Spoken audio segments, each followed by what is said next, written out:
Hello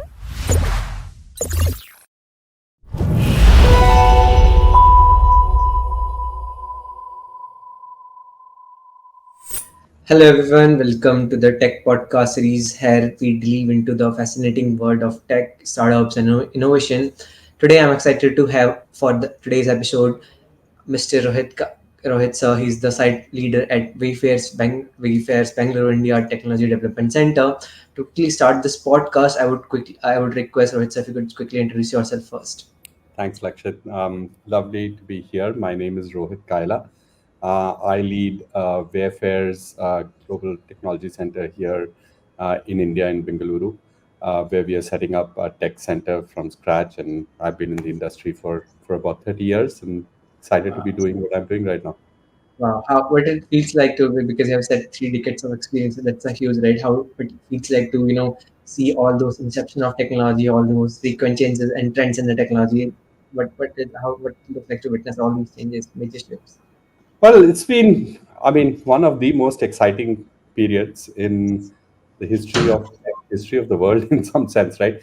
I always, I always tell people that we have been through the largest wealth creation in the history of mankind, Right, in terms of the technology trends that have been in tech companies that have been there. I mean, I went to college when there was no email, right? To right. today, you can imagine. And when you get something from there to here, you probably just have the ringside view of virtually everything that is changing in the society, in technology, and everything else. So it's been one of the most exciting rides. Wow, definitely it should be.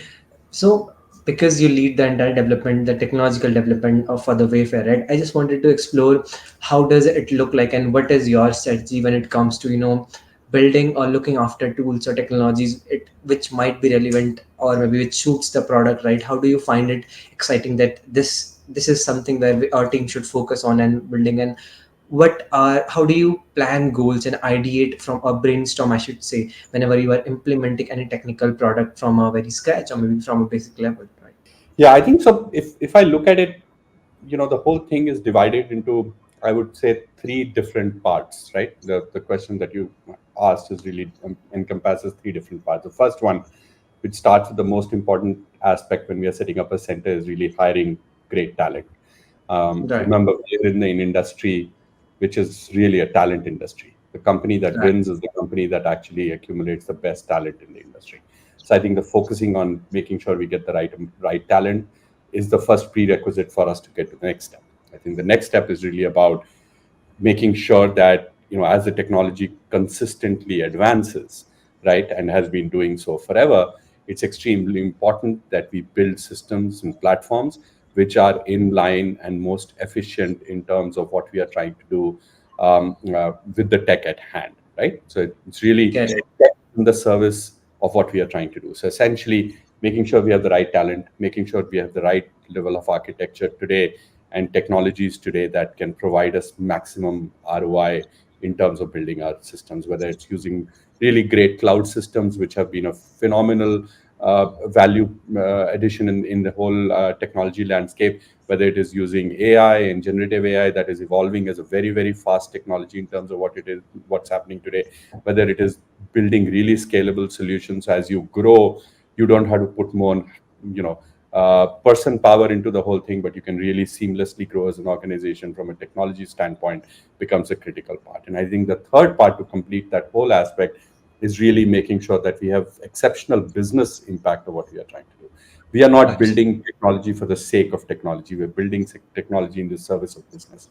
So making sure that we have the right set of people for us to identify the business objectives of what we are trying to do. How does that work, relate to the business and the revenues and the ROI for the company becomes a critical element. So once you complete the trio, you really can create magic of sorts in some sense. Fair, right? 100%, I believe with your thoughts. And as you've spoken about the business, right? How's the business of e-commerce here in Indian market, right?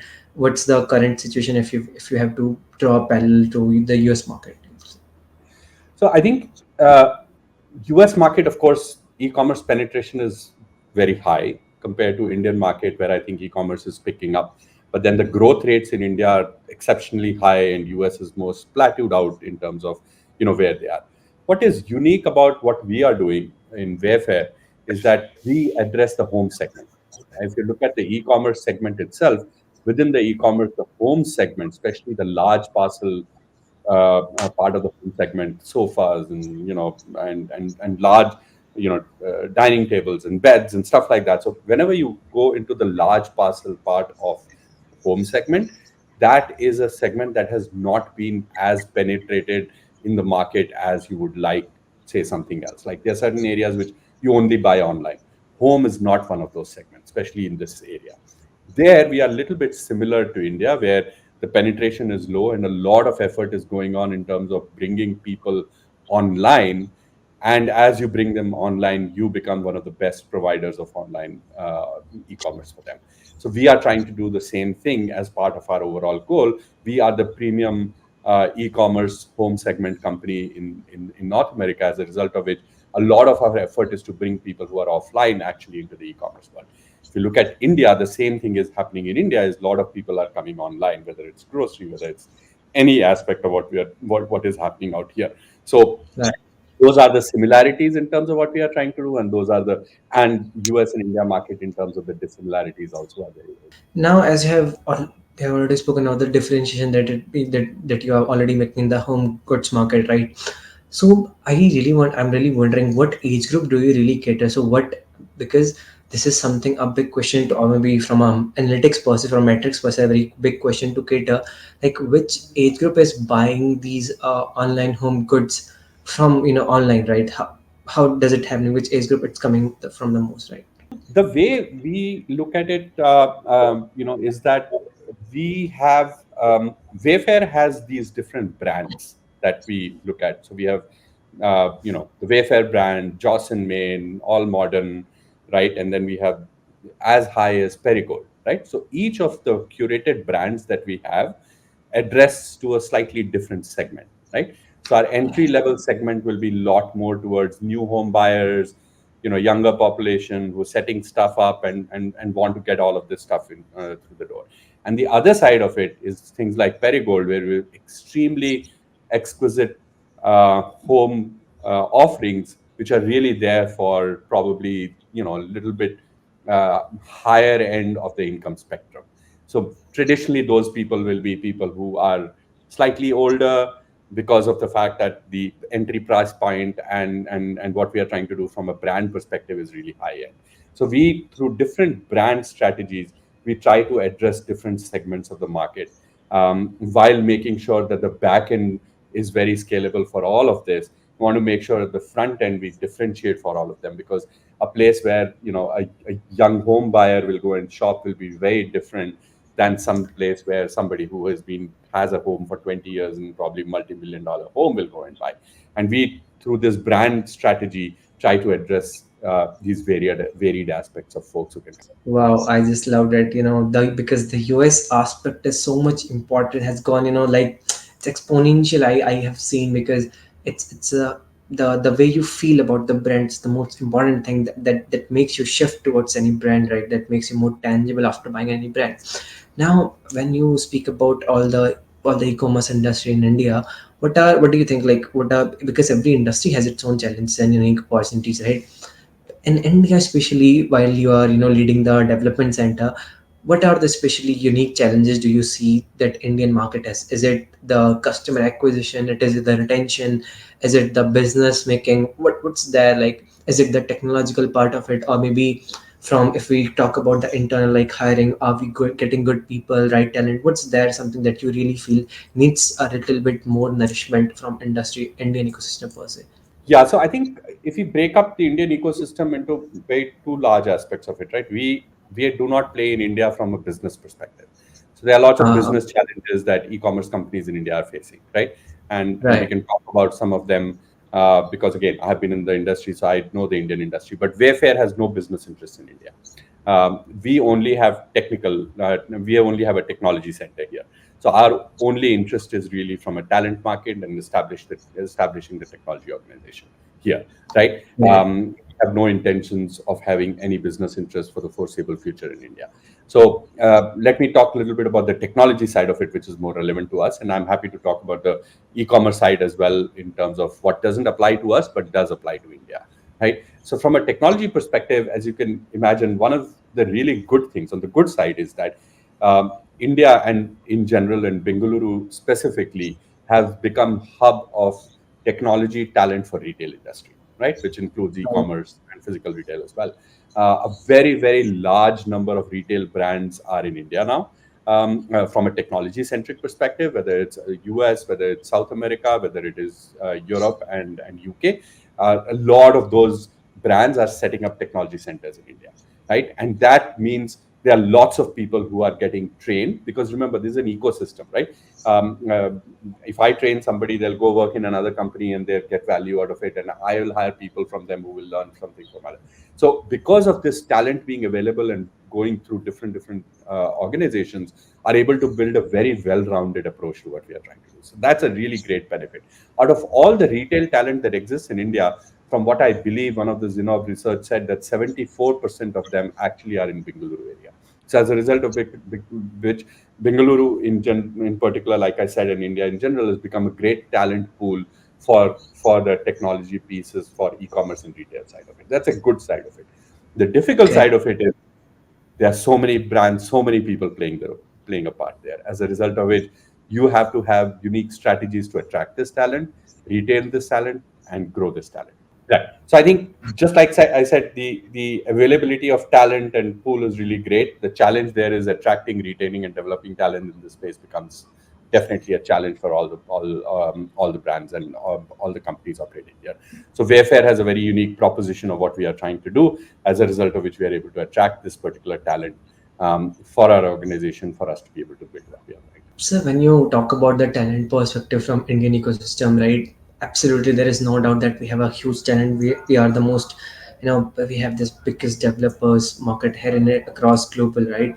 So how do you see, like, what kind of initiatives or what kind of thought you see when it comes to making your people are really tech aligned, or they are very trend savvy, that so that so that you are prioritizing the innovation at the same time from the technological aspect of it? Because if you are not following the trend, if you are following on the same market that you were a 5 years back or 6 years back, it will definitely lead you to some definitely on a local space, right? So how do you manage to upskill your workforce that can, and what are the innovation, I just wanted to know what are the ways that you believe that helps internally organization to upskill their employees and whatnot? Great, good question. So I think I'll divide it into two parts, right? So there is this soft skill and then there is the hard skills, right? And you cannot just develop soft skills and forget about hard skills, and vice versa, right? And a lot of the companies, what they tend to do is focus on one versus the other. I think you have to do a holistic development. So on the softer side of it, I think the culture that we have at Wayfair, which is very important for us and which lots of companies are trying to do, is fast moving startup oriented culture, right? So one of the great things that startups bring to the table is the ability to people to innovate fast, move fast, um, you know crawl, walk, run sort of environment, build something new, test it in the environment, launch it. So that aspect of speed becomes a very critical element of success. If you don't do that, your ideas will take forever to go to the customer, and then you realize, oh my god, I spent 1.5 years to build something that then failed, and then I have to start all over again, right? So what Correct. happens is that from a cultural mindset, we have a very strong aspect of building a startup culture in terms of what we want to do. So the way we think is that we are a startup company when it comes to the speed of innovation, and we are a large company when it comes to making sure that we have a strategy and revenue and money behind it, right? So that's sort of the sweet spot that we operate in. So that's a soft aspect. We have to develop our employees in a way that they are risk taking, they have ability to move fast, their ability to innovate at a pace at which we can compete with the industry and most likely exceed the industry in terms of what we are trying to do. And then the other side is the hard skills. As you imagine, the technology changes every few years, right?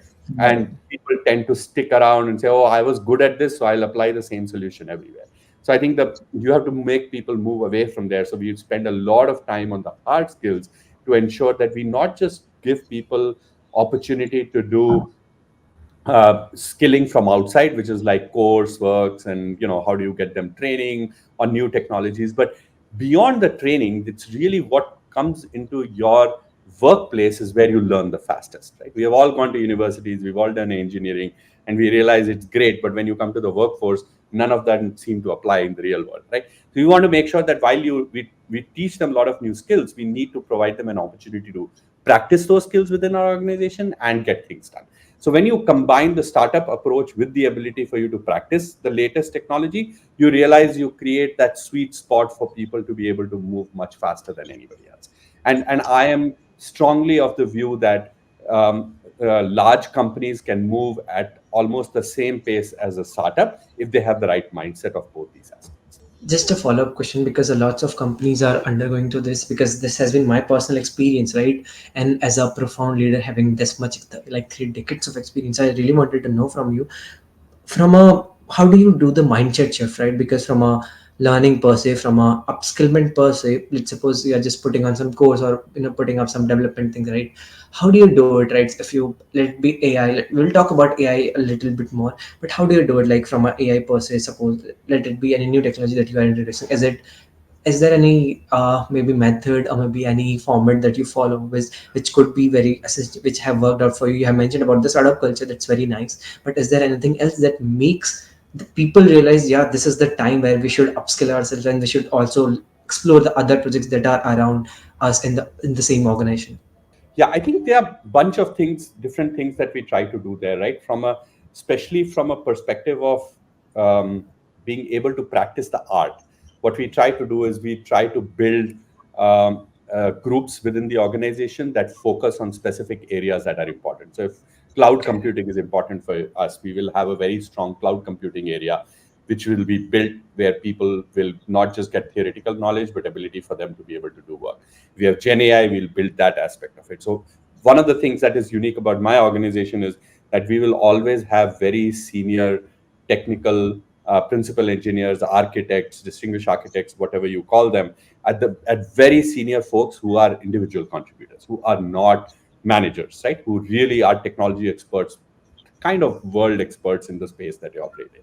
So bringing those people in sets the base that all of them look up to them and say, "Oh my God, if this person is going to come and teach me something in this particular space, it'll be eye opening for them." So that sort of tends to attract a lot of people because they model their career around these people, right? Absolutely. So role modeling is extremely important. And if you've seen some of the great architects and great technical leaders in the world, they have a huge fan following of people who look at them and say, "Oh my God, this one." It's very surprising. This is some time back we held this coursework or this sort of a brown bag session on Gen AI, and one of our very senior architects came and started it from basic math, right? And at the end of it, our heads were spinning, myself included, because it's about so much mathematics that goes into what you're trying to do. They said, "Yeah, I know you can use all this stuff, but let me tell you how it works." It was a full house, not just online, but in the room and everywhere else, because people looked at it and said, "Oh my God, this is amazing," right? So including myself, right? We didn't know much of it. So I think when you bring these people in, that becomes very critical. The second thing is that now you have to follow this through. It's just theoretical knowledge, people will learn it and go home and forget about it. Then you have to follow this through with the follow up, where you come back and say, "Okay, these are 3 industry problems that we are trying to solve. Now whatever you learned here, how can you actually try and apply here and solve problems for the customer?" So when you combine these two, you are able to really create the value out of what you're trying to do. Otherwise, it'll just be either theoretical or too practical.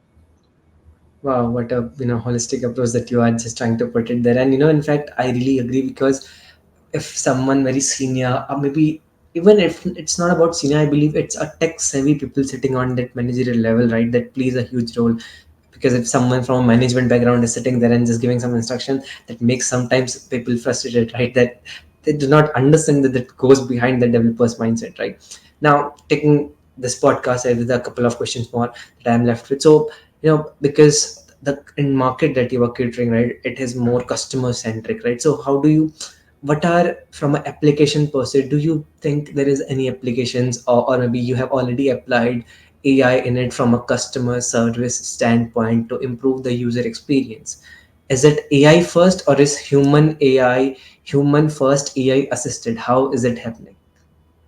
I think it's a combination of multiple things that are important that work. And you, instead of going through the mindset of saying I'm going to do this or that, I think what you have to really do is you have to look at you have to have an outcome driven approach. So this is the outcome that I want. How do I actually go fit in what I want to do, create this outcome? I'll give you an example, right? We, as I said, home segment is a difficult segment for people to come online. You buy a sofa, you're sort of used to saying touch and feel, look and feel of what you're trying to do, imagining that sofa in your room and stuff like that, right? That's what you do when you go to a store to buy something. Now, if you look at the online world, generative AI has done an amazing service to us, because now what we can do is you can go take a picture of your room and say, this is my room. And, I want to actually furnish it with mid-century modern furniture. And we have a huge catalog. We can combine the two, generate a room for you to say, okay, this is how it is going to look like.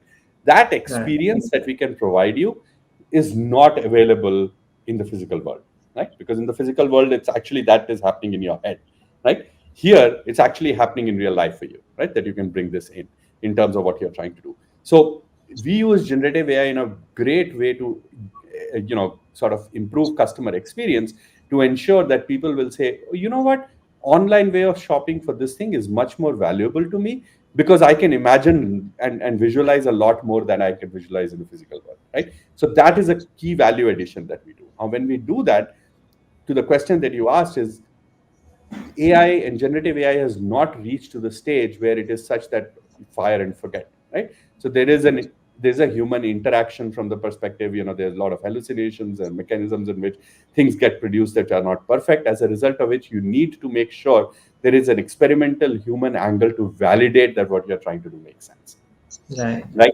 So as a result of which, you cannot just fire and forget, but you can actually bring something in, because you are trying to get an objective, and your business objective is that you actually have to drive conversions of people through this part. So you combine the human angle with the generative AI angle to create a user experience for person that they originally never had.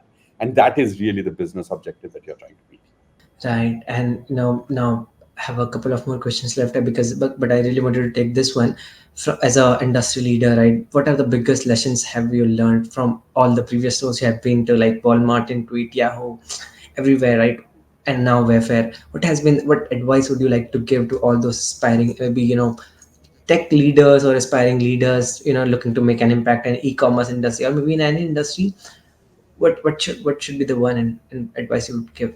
I mean, you can always write a book on this, but when you write a book of advices, nobody will ever read it. So I'll focus on two or three things that I think are important. Number one, I always tell people that no matter which industry you are in, what tech you are in, focus on business outcomes. Right? A lot of people tend to become subservient to the tech and not subservient to the business, because at the end of the day, our goal is to build tech in the service of a business outcome, a customer outcome that we want. So as a result of which, always understand the value you are creating for what you are building. Then you will have the right mindset to build the right things. Because if you just give me a problem and say, what, build the most scalable system, right? Okay, what is scalability, right? You go define Right. that, because you can just theoretically keep building everything. So make sure you connect it to an outcome and the business objective, which will give you a much better sense of what you want to build. Most people tend to delink the two things, and that is where the problem tends to occur. No matter whether you're a manager, you're an entry level developer, or you are the greatest architect in the world. So connect business and technology in a very meaningful fashion for you to be able to make progress. Second, there are a lot of people who are like, come work for a little thing, create a splash in the pan and move on, right? You cannot create durable output unless until you spend enough amount of time in building something before you move on to doing something else. So I see a lot of resumes of people where I worked 1.5 years on this, half year on this, and 6 months on this. Why did you move from this to this? Oh, because it was not very exciting. Not everything that you do is going to be exciting, because the whole aspect is make sure you go through the whole life cycle of what you are trying to do, because then you will learn every aspect of what you are trying to do. Right. So at a very Right. small level, this, at the very high level, connecting business and objective of what you're trying to do would be two most important things that I would say amongst gamut of many different advices that I will have. Wow. And as a last question, like, from how do you see the future of e-commerce solving? evolving, right? I would say, particularly in the context of emerging technologies like AI, Gen AI now, right? How do you engage, and how do you see, because we have seen a great disruption around the e-commerce industry, let it be through Instagram shop sections, whatever you call it, right? It's been very easy for anyone to put their shop online, right? How do you see the disruption coming in and happening with the this involvement of AI in it? Like every other aspect, AI is going to have a significant impact of what we are trying to do, right? In terms of the industry that is out there, and our industry goes through an inflection point, every few years, right? And there are people who've written papers, articles, and everything on that. So I think right now the industry is in that inflection point again in terms of what we are trying to do, which will, I think, create unique experiences for people, much more optimized mechanism for us to reach our objectives in terms of what we are trying to do, and pull a lot of people into from the offline world into the online world in terms of getting their e-commerce needs satisfied. So as a result of which, that inflection point is very, very critical. This is going to create a lot of people who have established base to actually go under, and a lot of people who are under actually come onto the top. So think of it that this phase as a wealth creation or business creation opportunity for you, because every inflection point is really where the smartest set of people are able to use their ability, and the best set of companies are able to innovate faster than everybody else. So it's a great point, because just because you're established and in this field for a very long time does not mean you will survive at the top, right? At the same time, just because you're small doesn't mean you have to remain small and it'll take you 20 years to get you where. So inflection points are wonderful points to create innovation in terms of what is happening. So Gen AI, I think, is going to be sort of a mechanism which is going to spur that level of innovation, which I think is going to be very critical. So people who are business minded today, this is a great opportunity for you to think from business perspective. People who are technology oriented, this is a great opportunity for you to use the tech to actually get to your business objectives that you want to do. So those inflection points are some of the best times to create value for the customer and yourself and your company. Wow, thank you for all these insights. It's my pleasure to record this podcast with you. And now, as we wrap up, I'll say to all our listeners, just stay curious, stay inspired, and keep exploring. Right, there are endless possibilities in this entire ecosystem, and I hope you will find this podcast enjoyable and you will enjoy this podcast enlightening. Right, so thank you, sir, for again joining for this podcast. It's my pleasure. Thank you, sir. Thanks for having me. Wonderful to talk to you.